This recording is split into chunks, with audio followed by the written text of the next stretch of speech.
नमस्कार दोस्तों, आज की वीडियो में हम देखेंगे क्लास 10th एसएसटी का बहुत ही ज़्यादा महत्वपूर्ण ऑब्जेक्टिव क्वेश्चन जो आपके परीक्षा 2025 के लिए बहुत ही ज़्यादा इम्पोर्टेंट है। तो चलिए शुरुआत करते हैं।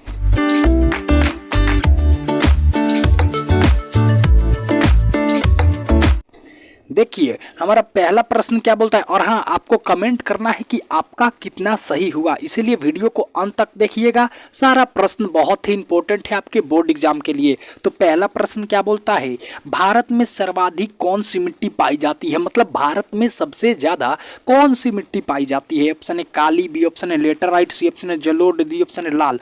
तो जल्दी से बताइए भारत में सर्वाधिक मिट्टी कौन सी पाई जाती है। तो आपको याद रख लेना है कि भारत में सबसे ज्यादा जलोढ़ मिट्टी पाई जाती है। तो हमारा सी ऑप्शन बिल्कुल ही सही हो जाएगा। आइए देखते हैं अगले प्रश्न को। अगला प्रश्न क्या बोलता है, यहाँ पर आपको बताना है कि समाजवादियों का बाइबल किसे कहा जाता है। ए ऑप्शन है दास कैपिटल को, बी ऑप्शन है अप्रैल थीसिस को, सी ऑप्शन है सोशल कॉन्ट्रैक्ट को, और डी ऑप्शन है कम्युनिस्ट मैनिफेस्टो को। तो जल्दी से बताइए समाजवादियों का बाइबल किसे कहा जाता है। तो आपको याद कर लेना है कि समाजवादियों का बाइबल दास कैपिटल को कहा जाता है। तो हमारा ये ऑप्शन बिल्कुल ही सही हो जाएगा। आइए देखते हैं अगले प्रश्न को। अगला प्रश्न क्या बोलता है, नमक कानून तोड़ने के लिए गांधी जी ने कौन सा स्थान चुना। ए ऑप्शन है साबरमती, बी ऑप्शन है सूरत, सी ऑप्शन है डांडी, और डी ऑप्शन है चंपारण। तो जल्दी से बताइए जो अंग्रेजों द्वारा नमक कानून लाया गया था, इसे तोड़ने के लिए गांधी जी ने कौन सा स्थान चुना। तो गांधी जी ने डांडी स्थान चुना। तो जो हमारा सी ऑप्शन होगा वो बिल्कुल ही सही हो जाएगा। डांडी का मतलब डांडी एक जगह है। ओके, तो आइए देखते हैं अगले प्रश्न को। अगला प्रश्न क्या बोलता है, ये भी प्रश्न बहुत ही इंपॉर्टेंट है आपके बोर्ड एग्जाम के लिए। तो आपका कितना सही हो आप कमेंट जरूर कीजिएगा भाई। तो देखिए आपसे पूछ रहा है कि निम्नलिखित में कौन रबी फसल नहीं है। यहाँ पे आपको ध्यान देना है कि नहीं है, रबी फसल नहीं है। ए ऑप्शन है गेहूं, बी ऑप्शन है चना, सी ऑप्शन है चावल, डी ऑप्शन है सरसों। तो मैं आपको बता दूं दोस्तों, जो गेहूं होता है वो रबी फसल होता है, सरसों भी रबी फसल होता है, और चना भी रबी फसल होता है। लेकिन ये जो चावल होता है ना वो खरीफ फसल होता है। तो हमारा सी ऑप्शन बिल्कुल ही सही हो जाएगा, आपको याद कर लेना है। आइए देखते हैं अगले प्रश्न को। अगला प्रश्न क्या बोलता है, इनमें कौन अधात्विक खनिज नहीं है। जल्दी बताइए इनमें कौन नहीं धात्विक खनिज नहीं है। धात्विक मतलब जिसमें धातु पाए जाते हैं वो नहीं है। ए ऑप्शन है बक्साइड, बी ऑप्शन है क्रोमाइट, सी ऑप्शन है ग्रेफाइट, डी ऑप्शन है निकल। तो जल्दी से बताइए इसमें कौन धात्विक खनिज नहीं है, मीन्स अधात्विक है।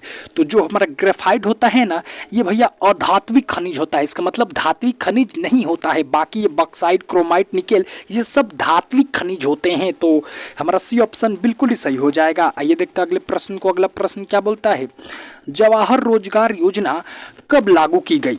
जल्दी से बताइए जवाहर रोजगार योजना कब लागू की गई। तो ए ऑप्शन है 1980 में, बी ऑप्शन है 1989 में, और सी ऑप्शन है 1997 में, डी ऑप्शन 1904 में।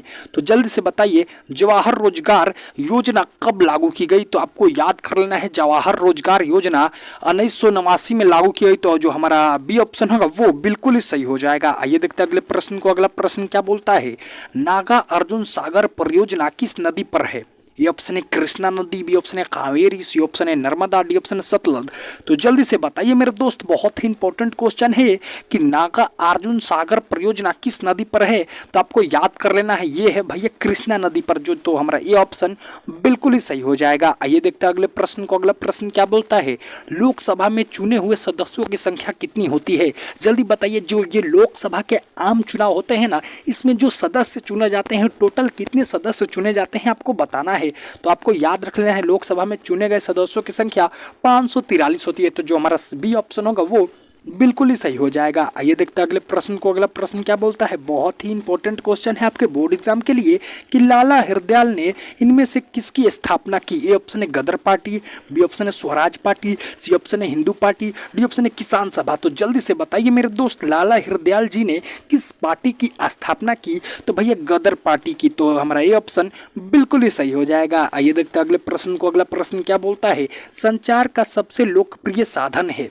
जल्दी से बताइए संचार का सबसे लोकप्रिय साधन कौन है। ए ऑप्शन है टेलीफोन, और बी ऑप्शन है मोबाइल, सी ऑप्शन है वॉकी टॉकी, डी ऑप्शन है रेडियो। तो जल्दी से बताइए मेरे दोस्त कि संचार का सबसे लोकप्रिय साधन कौन है। तो आपको याद कर लेना है अभी के दौर में जो मोबाइल है ना वो संचार का सबसे बड़ा लोकप्रिय साधन है। तो जो हमारा बी ऑप्शन होगा वो बिल्कुल ही सही हो जाएगा। आइए देखते हैं अगले प्रश्न को। अगला प्रश्न क्या बोलता है, कोलकाता कॉरपोरेशन एक्ट किसके शासनकाल में पारित हुआ?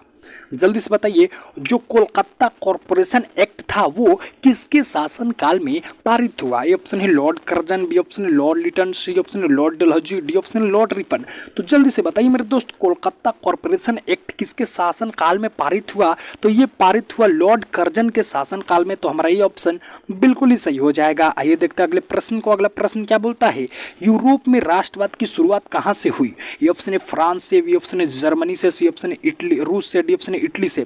तो जल्दी बताइए मेरे दोस्त, यूरोप में राष्ट्रवाद की शुरुआत कहां से हुई? तो आपको याद रख लेना है कहां से हुई, तो फ्रांस से। तो हमारा ये ऑप्शन बिल्कुल ही सही हो जाएगा। आइए देखते हैं अगले प्रश्न को। अगला प्रश्न क्या बोलता है, बहुत ही ज्यादा इंपॉर्टेंट क्वेश्चन है आपके बोर्ड एग्जाम 2025 के लिए कि अप्रैल थीसिस किसने लिखा? ए ऑप्शन है रूसो ने, बी ऑप्शन है टॉलस्टॉय ने, सी ऑप्शन है लेनिन, डी ऑप्शन है कार्ल मार्क्स ने।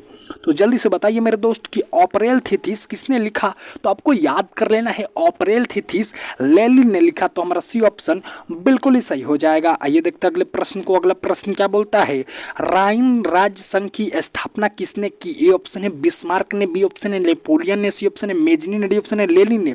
तो जल्दी से बताइए, राइन राज्य संघ की स्थापना किसने की?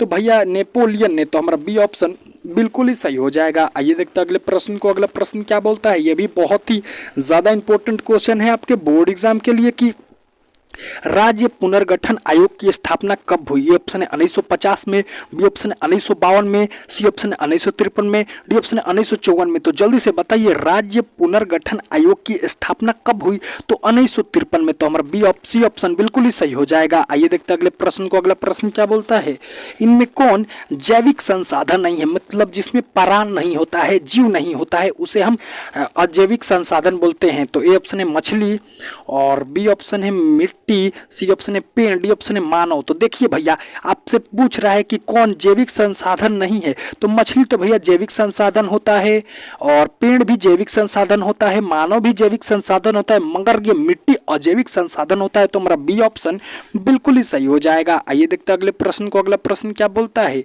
इनमें से कौन परमाणु शक्ति का साधन नहीं है? मतलब परमाणु शक्ति में जिसका यूज नहीं होता है। ए ऑप्शन है यूरेनियम, बी ऑप्शन है बॉक्साइड, सी ऑप्शन है मोनाजाइट, सी और डी ऑप्शन है थोरियम।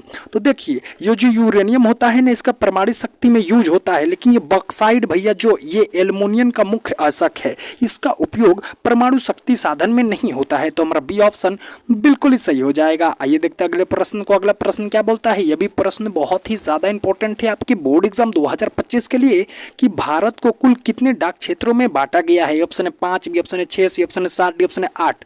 तो जल्दी से बताइए, भारत को कुल कितने डाक क्षेत्रों में बांटा गया है? तो 8 डाक क्षेत्रों में बांटा गया है। तो हमारा डी ऑप्शन बिल्कुल ही सही हो जाएगा। आइए देखते हैं अगले प्रश्न को। अगला प्रश्न क्या बोलता है, most important question for your exam 2025 भाई VVI है कि आर्य समाज की स्थापना किसने की? ए ऑप्शन है भीमराव अम्बेडकर, बी ऑप्शन है चंद्रगुप्त मौर्य, सी ऑप्शन है स्वामी दयानंद सरस्वती, और डी ऑप्शन है बिस्मिल्लाह खां। तो जल्दी से बताइए, आर्य समाज की स्थापना किसने की? तो स्वामी दयानंद सरस्वती जी ने। तो जो हमारा सी ऑप्शन होगा वो बिल्कुल ही सही हो जाएगा। आइए देखते हैं अगले प्रश्न को। अगला प्रश्न क्या बोलता है, 3 कठिया प्रणाली किस पर लागू हुआ था? ऑप्शन है किसानों पर, बी ऑप्शन है विदेशियों पर, सी ऑप्शन है व्यापारियों पर, डी ऑप्शन है उद्योगपतियों पर। तो जल्दी से बताइए, 3 कठिया प्रणाली किस पर लागू हुआ था? तो आपको याद कर लेना है, 3 कठिया प्रणाली किसानों पर लागू हुआ था। तो हमारा ये ऑप्शन बिल्कुल ही सही हो जाएगा। इसी के साथ आज के VVI ऑब्जेक्टिव क्वेश्चन का सेशन होता है समाप्त। मिलते हैं आपसे कल एक नए ऑब्जेक्टिव वीडियो के साथ। तब तक आप हमारे चैनल सीधा क्लास को सब्सक्राइब कर दे और अपने दोस्तों में भी शेयर कर दे, और हाँ, कमेंट जरूर कीजिएगा कि आपका कितना सही हुआ। ओके।